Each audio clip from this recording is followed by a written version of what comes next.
I will be walking you through a project I completed for my web design course in the MCAD Master of Arts in Graphic and Web Design program this past fall of 2022. So without further ado, a library for everyone.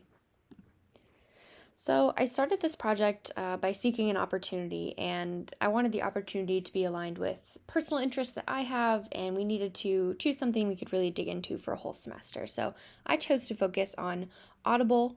It's an online audiobook service that I'm sure most people know about, and originally audiobooks were created as an alternate way for people who experience varying levels of visual impairment to read. And although Audible provides a robust audiobook experience for clear-sighted individuals, it doesn't offer that same experience to people who experience visual impairment. So this left a gap that I recognize between the original purpose for audiobooks and the way they exist through Audible as an e-commerce experience. So there's room to create an opportunity for a more accessible and inclusive Audible experience. Currently, there's a little bit of compatibility with Alexa, but it's not really the comprehensive experience that someone who experiences vision deficiency would be looking for. So my ultimate goal here and the opportunity was to build out a comprehensive voice UI for Audible that allows users with visual impairments to have a complete user experience, taking them through the purchase experience and seamlessly into reading. So to first dig into this project and kind of kickoff process, I wanted to understand the current Audible persona so I could properly outline my target audience. So I achieved this by conducting a SWOT analysis, a site analysis, and researching data around audiobook customers. I was able to see that Audible does have some strengths. The simplicity of the UI makes the overall site pretty easy to learn, and call to actions are clear for someone who is clear-sighted. But weaknesses include things like limited voice interaction and so many options that it makes the site really complex. So this is where I saw the opportunity to improve the site architecture and expand the voice capabilities beyond Alexa. And an interesting kind of potential threat to this project out in the world would be that a more empathetic design might clash with Audible's typical marketing capabilities and the way it's used to market and generate money. So after the SWOT analysis and research, I was able to define some personas. So the original persona for Audible, I identified as someone similar to myself, upper middle class woman in her 30s, enjoys a busy life in the city, and loves reading as a constant companion. And since audiobooks were originally created as an alternative way for people with visual impairment to read, my general persona is a person who is blind, visually impaired, or experiences low vision. I built this foundation out into three specific personas.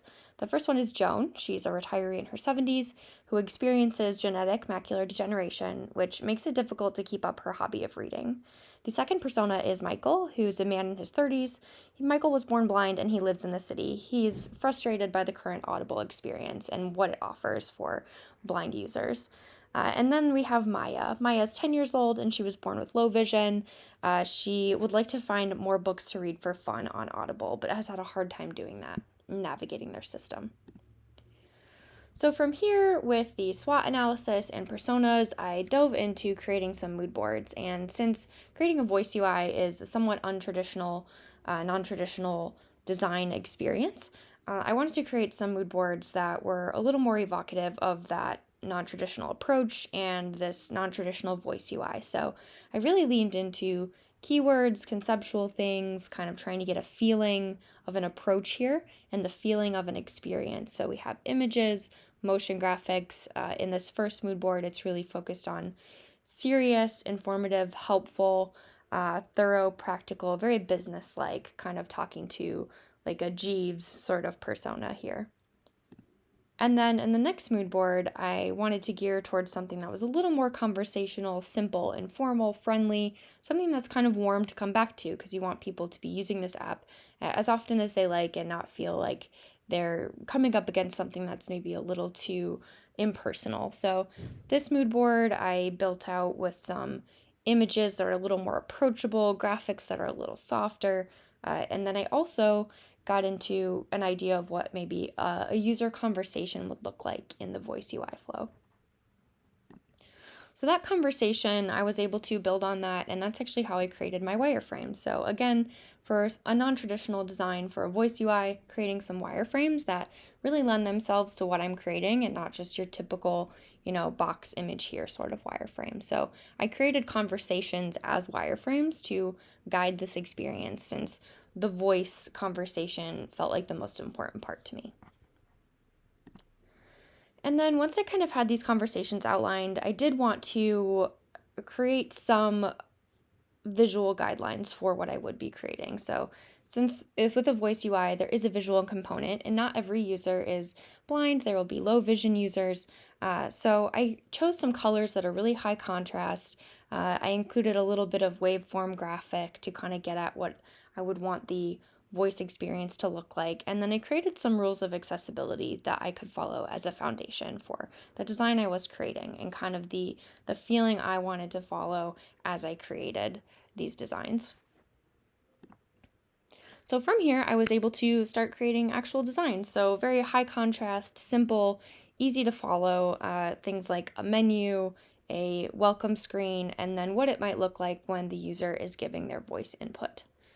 So from here, I actually experienced a pivot. So ultimately, this process took me in a different direction than I thought I was going. So after pursuing this voice UI path for some time, I eventually came to the realization that I was creating a more accessible experience for visually impaired users, but I was unintentionally isolating the deaf community. So this breakthrough really pushed me to think more broadly about accessibility and inclusivity. And while I still feel that the voice UI is a really important component of this project, it became one piece of a larger effort to create the most usable Audible experience for all users. So this brings us to Library. So my final solution for this project is a new product called Library. And Library combines the experiences of Audible and Kindle to create a comprehensive reading experience for users of all abilities. So users are able to read via text, audio, or a combination of text and audio, creating an experience that isn't only better for members of the deaf and visually impaired communities, but better for all users.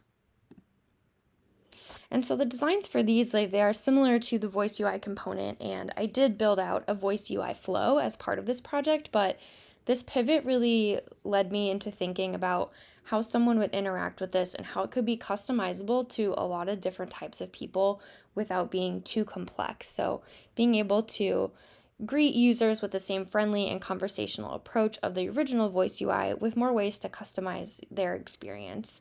So these particular designs walk through the audio experience along with a quick help feature that I built out that allows users to find important information as well as connect with a help specialist in a way that works best for their communication style. So they can chat in-app, email, or have a phone call, really leaning into this empathetic approach in meeting users where they are to make them most comfortable. And ultimately, this was a really exciting challenge and really a great opportunity to interrogate how I think about accessibility. To create a product that's truly accessible, a fresh start that includes extensive input from individuals who experience a wide range of disabilities would be crucial in its success. Ultimately, I think maybe I'm not the person to create that product, but I would like to be someone who advocates for those who should have those opportunities to find those roles. Something that really struck me in this process while researching accessibility and ultimately led to my pivot is a quote from James Charlton in reference to persons who experience disability. Nothing about us without us. I think that's so beautiful, and as a designer and a creative vessel, I want to be able to help people, but I also want to be able to recognize as an individual when, it's maybe not my place to solve a problem, or if I'm coming at it from my perspective, that's just my lived experience and that doesn't include other people. So I thought this project was a really beautiful process and mind-opening for me, and has made me a lot more conscious of how I will approach projects and think about accessibility in the future. So that's Library, and thank you for listening.